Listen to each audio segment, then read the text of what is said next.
પ્રકરણ 25 મારો તાલુકો. કેમ છો બાળ દોસ્તો?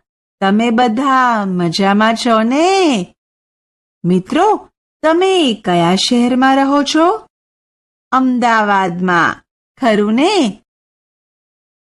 તમારા જેવડો એક વિદ્યાર્થી રૂચન જયપુરમાં રહે છે.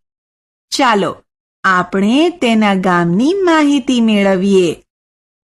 રૂચનના ગામનું નામ જયપુર છે. જયપુર મહેસાણા જિલ્લાના વિજાપુર તાલુકામાં આવેલું છે.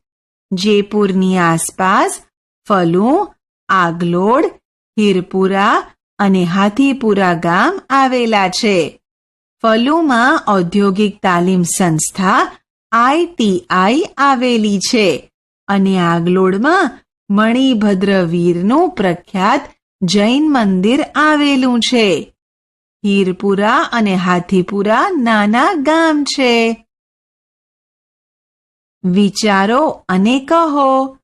મિત્રો, આપણે અમદાવાદમાં રહીએ છીએ, બરાબર ને?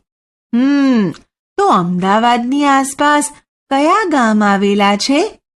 ચાલો હું તમને કહું. અમદાવાદની આસપાસ ગાંધીનગર, વડોદરા, સાણંદ અને બાવળા આવેલા છે. અમદાવાદ ગુજરાતનો જિલ્લો છે. પ્રવૃત્તિ. ચાલો આપણે એક પ્રવૃત્તિ કરીએ. આપણે મોવાણા ગામની માહિતી મેળવીશું. મોવાણા ગામની આસપાસ કેવદરા, ઈસરા, અગાતરાય અને કેશોદ આવેલા છે. કેશોદ તાલુકામાં મારું ગામ આવેલું છે. કેશોદ જૂનાગઢ જિલ્લામાં આવેલું છે. કેશોદ તાલુકામાં 53 ગામડાઓ આવેલા છે.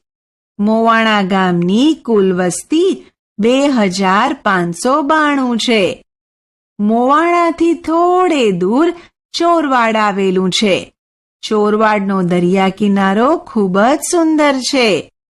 આ દરિયા કિનારાને હોલિડે કેમ્પ કહે છે. રવિવારે અને રજાના દિવસોમાં મોટી સંખ્યામાં લોકો અહીં આવે છે. મોવાણા જૂનાગઢ જિલ્લામાં આવેલું છે. જૂનાગઢમાં પણ ઘણા જોવાલાયક સ્થળો આવેલા છે. જૂનાગઢમાં ઉપરકોટ, અડીકડીની વાવ, નવઘણ કૂવો, ગિરનાર પર્વત, ગિરનાર પર્વતની તળેટીમાં આવેલો અશોકનો શિલાલેખ વગેરે જોવાલાયક સ્થળો છે. અને જૂનાગઢથી 58 કિલોમીટર દૂર આવેલું ગીર અભયારણ્યમાં સિંહ જોવા માટે લોકો દેશ વિદેશમાંથી અહીં આવે છે. અને જૂનાગઢની કેરી પણ ખૂબ પ્રખ્યાત છે. હવે આપણે અહીં મોવાણા ગામની આસપાસ આવેલા ગામના નામ લખીશું. કેવદરા, ઈસરા, અગાતરાય, કેશોદ. મોવાણા ગામની આસપાસ કેવદરા, ઈસરા, અગાતરાય અને કેશોદ આવેલું છે. આપણે અહીં આપેલા ખાનામાં આ ગામના નામ લખીશું. મિત્રો, આપણે આસપાસના ગામ અંગે જોયું. ગુજરાતમાં અત્યારે 250 તાલુકા છે અને 33 જિલ્લા આવેલા છે. દરેક તાલુકામાં વિવિધ ગામ આવેલા હોય છે. કેટલાક ગામના સમૂહ વડે તાલુકો બને છે. આપણે અહીં તાલુકા અંગે વિગત તૈયાર કરીશું. જુઓ, અહીં વડોદરા જિલ્લાના તાલુકાની વિગત આપવામાં આવેલ છે. પાદરા, સાવલી, વાઘોડિયા અને કરજણ વડોદરા જિલ્લામાં આવેલા તાલુકા છે. પાદરા તાલુકામાં 82 ગામ આવેલા છે. સાવલી તાલુકામાં 136 ગામ આવેલા છે. વાઘોડિયા તાલુકામાં 93 ગામ આવેલા છે અને કરજણ તાલુકામાં પણ 93 ગામ આવેલા છે. આમ જુદા જુદા ગામના સમૂહ વડે તાલુકો બને છે. વડોદરામાં લક્ષ્મીવિલાસ પેલેસ, બરોડા મ્યુઝિયમ, કીર્તિ સ્તંભ અને સયાજી બાગ જેવા જોવાલાયક સ્થળો આવેલા છે. વિચારો અને કહો. વડોદરા જિલ્લામાં 12 તાલુકા આવેલા છે, જે આ પ્રમાણે છે: 1. વડોદરા, 2. પાદરા, 3. જેતપુર પાવી, 4. સાવલી, 5. છોટા ઉદેપુર, 6. કાવંત, 7. સંખેડા, 8. ડભોઈ, 9. કરજણ, 10. નસવાડી, 11. વાઘોડિયા, 12. સિનોર. મિત્રો, શું તમે જાણો છો કે આપણો તાલુકો કયા જિલ્લામાં છે? આપણે અમદાવાદમાં રહીએ છીએ. અમદાવાદ એક જિલ્લો છે. પ્રવૃત્તિ. ચાલો આપણે એક પ્રવૃત્તિ કરીએ. આ પ્રવૃત્તિમાં હું તમને મારા ગામ વિશે કહીશ. મારા ગામનું નામ ભાલોડ છે. મારું ગામ અંજાર તાલુકામાં આવેલું છે. મારા તાલુકાની આસપાસ ભચાઉ, ગાંધીધામ, માંડવી અને ભુજ તાલુકાઓ આવેલા છે.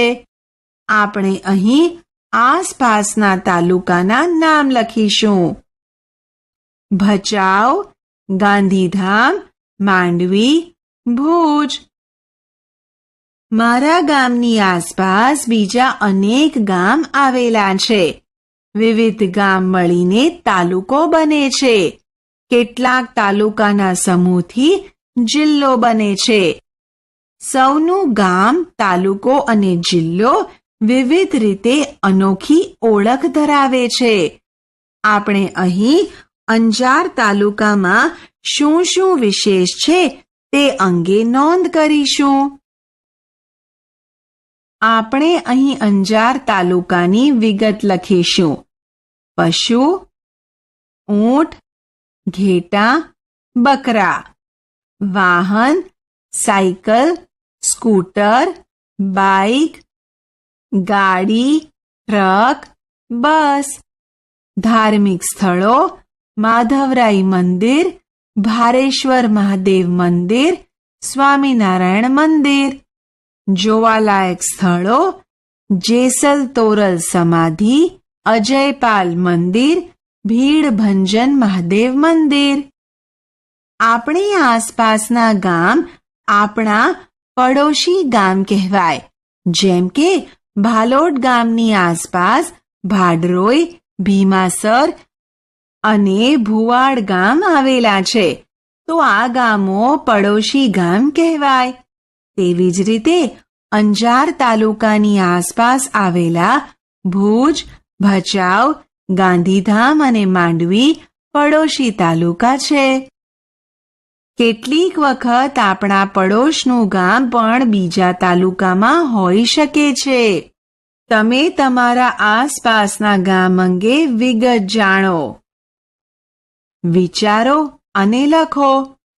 મિત્રો, શું તમારા કોઈ સગા સંબંધી કે મિત્ર કોઈ બીજા તાલુકામાં રહે છે? તાલુકાનું નામ, ગામનું નામ, કોણ રહે છે, શું કરે છે? મેઘરજ, બાંઠીવાડા, મોટાભાઈ, નોકરી. બાબરા, ચરખા, માસી, નોકરી. મહુવા, બગદાણા, મામા, વ્યવસાય. બારડોલી, બામરોલી, દાદા, ખેતી. જામજોધપુર, જામવાળી, કાકા, ડેરીનો વ્યવસાય. મોરબી, લીલાપર, ફોઈબા, નોકરી. આપણે શું ભણ્યા? સંપૂર્ણ તાલુકાની અને તેની આસપાસના સ્થળોની માહિતી, તાલુકાના જોવાલાયક સ્થળોની માહિતી, તાલુકામાં રહેતા સગા સંબંધી વિશે જાણકારી.